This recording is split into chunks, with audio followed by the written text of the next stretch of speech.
On this question, we are constructing a Box-And-Whisker plot given a frequency distribution. So we need to calculate the 5-number summary first. So on the calculator, I'm doing the 1-bar stats and then the list 1 and list 2. And if you have the other version of the calculator, make sure to specify list 2 as your frequency list.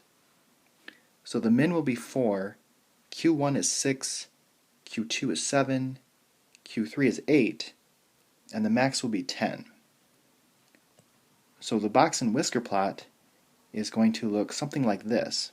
And if you want to pause the video right now so that you can copy it down, you can do that.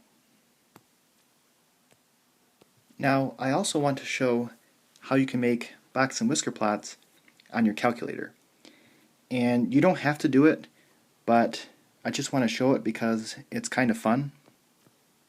So you want to press second Y equals to get to the stat plot menu.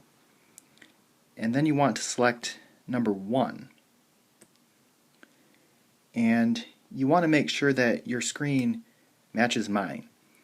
So this is set to on. We are selecting a Box-And-Whisker plot.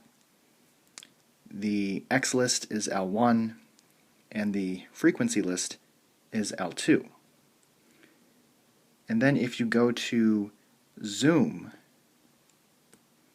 and down to number 9, which is zoom stat, and then press enter, you should see the Box-And-Whisker plot.